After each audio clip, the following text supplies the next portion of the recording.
Tata surya kita bisa saja memiliki lebih banyak planet dan kita sudah tahu ke-8 planetnya. Tapi ada planet lain yang mampu bertahan setelah tata surya kita terbentuk sekitar 4,5 miliar tahun yang lalu. Para astronom menggolongkan planet di tata surya ke dalam 3 kategori. Bumi termasuk dalam kategori pertama atau planet dalam yang berbatu-batu. Di situ ada Merkurius, Venus, Bumi dan Mars yang mengelilingi matahari. Keempatnya berada di sabuk asteroid utama yang memisahkan Mars dari Jupiter. Planet bongsor ini masuk dalam kategori kedua. Kategori ini ditempati oleh sekelompok planet luar yang juga dijuluki sebagai raksasa gas, termasuk Jupiter, Saturnus, Uranus, dan Neptunus. Keempat planet ini punya banyak kandungan es dan gas di sekitar intinya yang diyakini berbatu-batu. Kategori ketiga terletak di luar area planet lokal kita, lebih tepatnya di luar Neptunus. Di situ terdapat planet Katai seperti Pluto, Eris, dan Sedna, serta banyak objek luar angkasa lain yang lebih kecil seperti komet.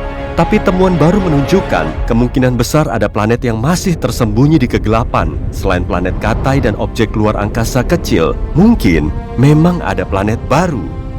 Berdasarkan model yang dibuat oleh para ilmuwan, tepi tata surya kita pernah punya beberapa planet berbatu seukuran Mars atau Bumi. Lama-kelamaan, planet pengembara berbatu ini berinteraksi dengan medan gravitasi raksasa gas kita yang sangat kuat. Semua planetnya kemudian terpental ke orbit yang jauh hingga keluar dari lingkungan kita. Mungkin nggak ya kalau planet seukuran Mars ini masih tetap ada di luar sana? Para ilmuwan telah bikin simulasi untuk mempelajari kemungkinannya. Menurut 50% kejadian, planet ini akan terlontar keluar angkasa saat berinteraksi dengan gravitasi raksasa gas. 50% sisanya menunjukkan planet pengembara berada di dalam orbit yang juga diikuti sejumlah objek dari sabuk Kuiper. Berarti kita cuma perlu mencarinya. Para astronom telah menemukan planet yang paling terisolasi di alam semesta. Saat itu, mereka sedang nyari bintang Katai coklat di tempat jauh atau bintang gagal yang nggak bisa memancarkan cahaya sendiri karena kurang besar. Bintang yang dilahirkan sudah punya bobot berat sehingga gaya gravitasinya juga kuat.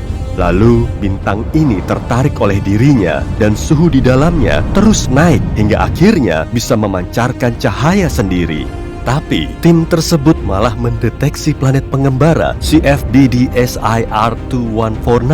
Planet ini kurang lebih berumur 50-120 juta tahun dan suhu di permukaannya setinggi 400 derajat Celcius. Kalau dibandingkan dengan suhu bintang, planet ini masih terbilang dingin. Awalnya ilmuwan mengiranya sebagai bintang Katai coklat, tapi umurnya masih sangat muda. Planet tanpa bintang ini melayang-layang di luar angkasa sejauh 130 tahun cahaya dari bumi. Galaksi Bima Sakti kita berdiameter 100.000 tahun cahaya dan termasuk cukup dekat. Planet kesepian ini termasuk raksasa gas berukuran 4-7 kali lebih besar dari Jupiter.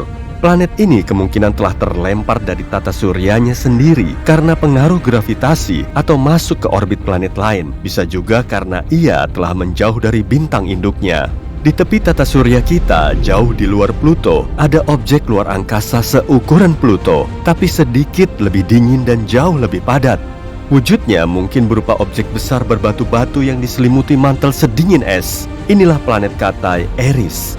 Pluto dan Eris sama-sama menempati sabuk Kuiper atau cincin luas berisi objek luar angkasa di luar Neptunus. Sehari di sana berlangsung selama 25,9 jam, agak mirip dengan di bumi. Tapi jarak Eris ke matahari 3 kali lebih jauh dari Pluto ke sang bintang. 1 tahun di sana berlangsung lebih lama, yaitu sekitar 557 tahun di bumi. Permukaan Eris sangat cerah dan dingin. Planet Katai ini juga termasuk objek paling reflektif di tata surya karena bisa memantulkan lebih dari 95% cahaya matahari yang mengenainya. Di area yang lebih jauh lagi, ada Super Saturnus J1407b. Planet yang ukurannya lebih besar dari Jupiter dan Saturnus ini termasuk eksoplanet atau planet yang mengitari bintang induk selain matahari. Super Saturnus berjarak 434 tahun cahaya dari bumi di rasi bintang Centaurus. Inilah satu-satunya eksoplanet yang diketahui memiliki cincin mirip Saturnus. Planet ini juga punya sistem cincin yang besar, bahkan 200 kali lebih besar dari cincin Saturnus. Totalnya ada lebih dari 30 cincin yang masing-masing berdiameter puluhan juta kilometer. Di sela-sela cincin ini terdapat celah dan mungkin di situ ada sejumlah satelit menarik alias eksobulan. Kalau Super Saturnus ini bertukar tempat dengan Saturnus biasa, cincinnya akan sangat mendominasi angkasa kita. Cuma dengan mendongak kita akan langsung melihatnya. Pemandangan ini akan sangat menakjubkan karena ukurannya akan jauh lebih besar dari bulan purnama. Para ilmuwan sudah nemu ribuan planet di luar tata surya kita.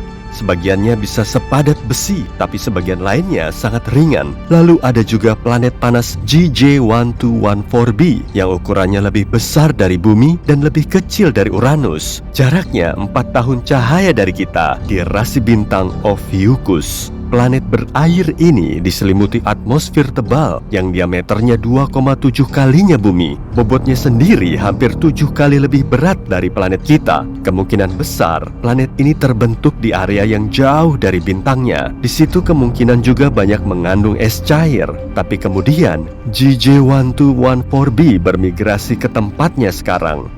Karena suhu permukaannya sekitar 230 derajat Celcius, planet ini terlalu panas untuk ditinggali. Batuan di situ juga jauh lebih sedikit dan perairannya jauh lebih luas. Gimana rasanya ya hidup di planet tanpa daratan kayak gini? Seluruh permukaannya diselimuti lautan.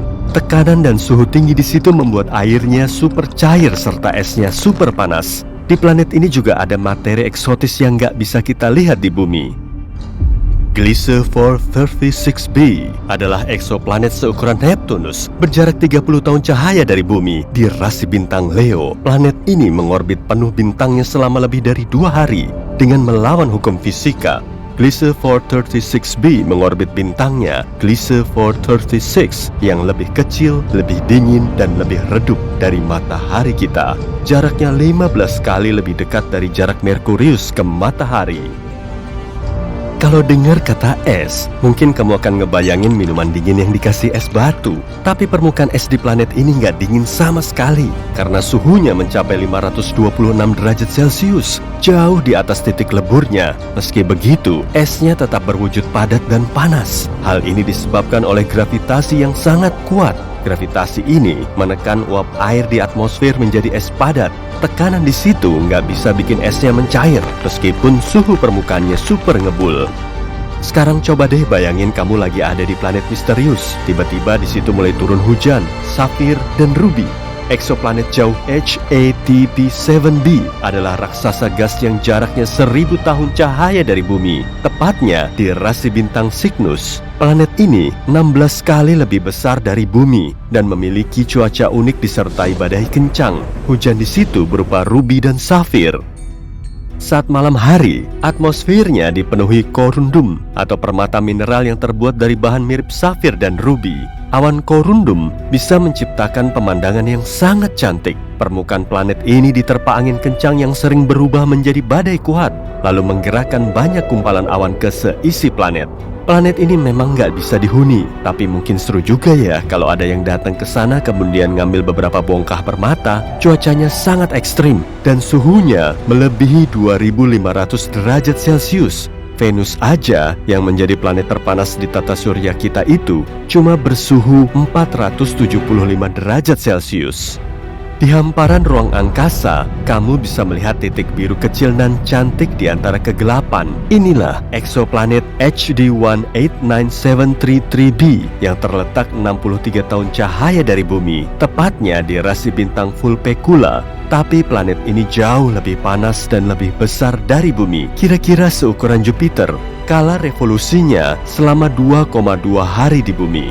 Orbitnya sangat dekat, hingga posisi planet ini kemungkinan besar nggak bisa berubah. Akibatnya, cuma satu sisinya aja yang menghadap ke bintangnya, sama seperti bulan kita yang cuma nunjukin satu sisinya menuju bumi. Kondisi cuaca di situ sangat ekstrim. Anginnya bertiup hingga 8.700 km per jam, atau 7 kali lipatnya kecepatan suara. Kalau di bumi, angin terkencangnya cuma sampai 370 km per jam. Tapi nggak cuma itu aja, tetes hujan di situ nggak berasal dari air, tapi dari kaca cair. Awannya terbuat dari silikat dan partikel atom. Keduanya merupakan elemen utama yang bikin planetnya berwarna biru kobalt. Jadi warnanya nggak dihasilkan dari lautan seperti bumi kita. Bumi pernah berwarna ungu, tapi kini sebagian besarnya berwarna hijau. Meski diamati dari luar angkasa, hijau yang kita lihat itu berasal dari fotosintesis saat tumbuhan mengubah energi matahari menjadi energi yang mereka butuhkan untuk hidup dan menghasilkan oksigen. Inti dari proses ini yang kemudian menghasilkan warna hijau pada tumbuhan adalah pigmen klorofil. Tapi dulu ada suatu molekul yang bernama retinal. Pigmen ini menyerap cahaya kuning dan hijau, lalu mengubahnya menjadi merah dan biru. Jadi bumi kita pernah kelihatan ungu. Ada juga planet pink GJ504b yang lokasinya sangat jauh di rasi bintang Virgo. Eksoplanet berukuran 4 kali lipatnya Jupiter ini baru terbentuk sekitar 160 juta tahun lalu. Bumi kita aja udah berumur 4,5 miliar tahun. Kalau kita datang ke planet ini, kita akan bisa ngelihat dunia cantik yang bersinar dari panas formasinya. Semua yang ada di sekitarmu akan berwarna magenta.